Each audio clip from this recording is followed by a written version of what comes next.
Namassabhabhyaha sabhavatibhyascha. At the outset, let us quickly go through the meaning of every word there. Sannyasa means the renunciation. But niyatasya with the prescribed duties or the obligatory duties. Karmanaha, those actions, na does not, upapadyate can be attained, can be reached. Whereas parityagaha, the total abandonment tasya of that, parikirtitaha is declared as tasya of that by mohat owing to delusion or illusion, tamasaha of the nature of tamasic one or that of ignorance. So in this 18th chapter of the Bhagavad Gita, at the outset Arjuna raised the question as to what is the difference between Tyaga and Sannyasa. Tyaga is sacrifice or abandonment.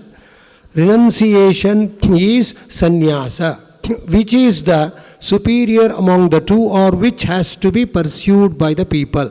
To which Krishna in the last 5 verses has elaborated upon the difference between the two, and he quoted that even during his time, way back 5,135 years ago plus, there were 2 schools of thought. One school of thought, philosophical thought, hailed Tyaga as supreme, whereas another school of thought hailed Sannyasa as supreme. So here, now Krishna very clearly gives the definition of both and which is superior, and he classifies them according to Sattvic, Rajasic and Tamasic in nature.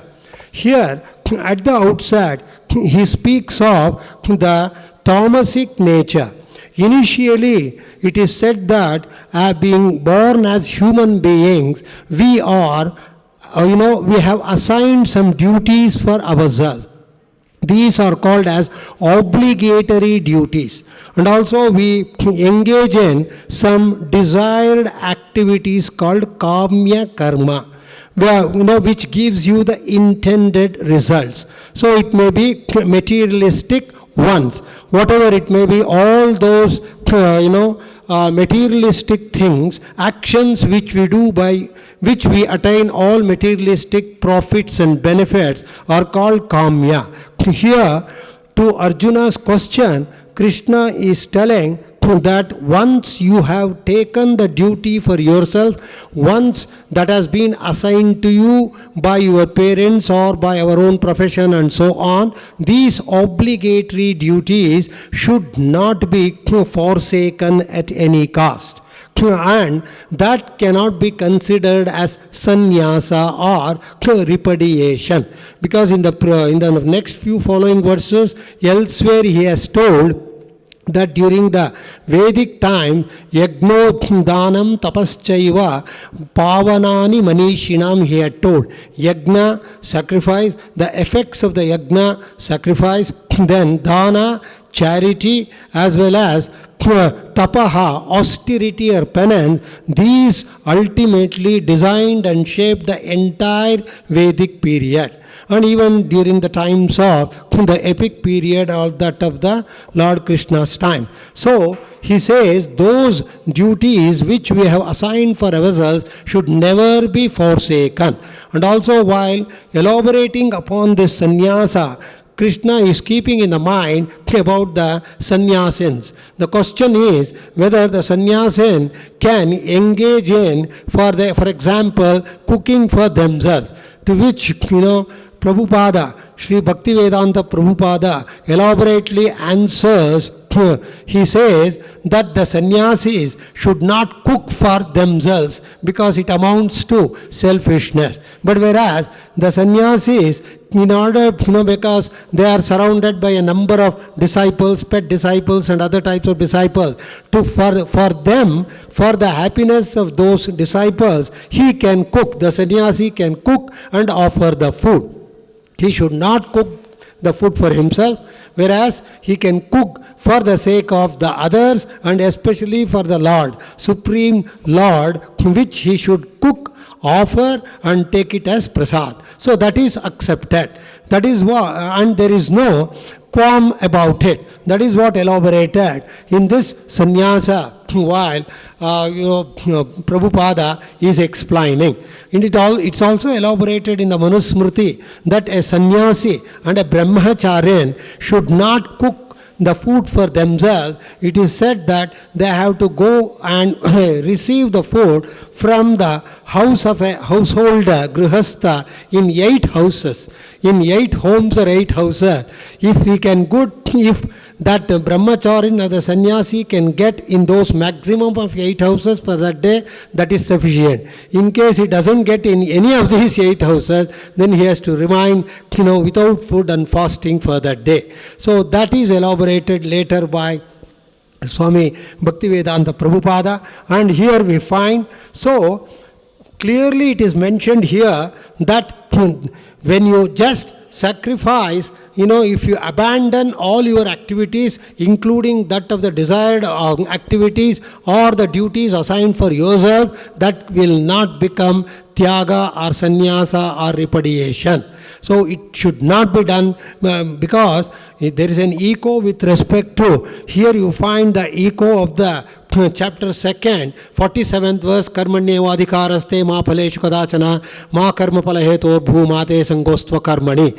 So keeping that in the mind, Arjuna is asking here whether, by not engaging in the war, I may be affected with the sin or I will be free from the sin. By forsaking my duty as a warrior, if I forsake fighting in this war because he has already laid down the arms, as he has to fight against his own cousins, great-grandfather, teachers and others, he is indirectly, in a very undertone, between the lines, he is asking, will I be, tainted with the sin in case I abandon it? To which Krishna explicitly mentioned these words, that he cannot forsake his obligatory duty as a warrior. Tasmat Uddhasva Bharata, he has already mentioned repeatedly in the previous chapters. And finally, it is said that which is declared parityaga or a man, if a person abandons everything, even if he abandons the fruits of the action, whatever the activities he has done, even if he forsake that action because of delusion, moha or illusion, then that is not considered parityaga or complete sacrifice or abandonment itself, because it is tamasic in nature. So whatever that is tamasic in nature has to be avoided. In the previous 17th chapter we saw the various dimensions of the tamasic, sattvic and rajasic type of dana or charity. It was clearly elaborated by Krishna in the previous chapter. Same is elaborated here, saying that in the outset, finally, one should never relegate or assign his duty to others. He has to accept and perform the duty which he has accepted by himself or ordained by others. It does not amount to any tyaga or sannyasa. Namaskar, dhanyavad. Suprabhatam, very good morning to all. Today we have an esteemed guest with us, Sri Satish Kumar Deepak ji. He is from Saudi Arabia. Please come, sir. Here. He is from Saudi Arabia. He is a cyber security professional. More than that, he is the secretary of International Yoga Federation, Saudi. She has been organizing the International Day of Yoga from 2015 at Dubai with the prominent persons like Deepak Chopra, our Guruji, etc. He has been dedicated and giving his best service to the spread of yogic science. Thank you for coming, Prashanti Kutiram, and attending the Maitrimilan. Sarve bhavantu sukhinaha, sarve santu niramayaha, sarve bhadrani pashyamtu, ma kaschid dukha bhag bhavet. Om Shanti Shanti Shanti.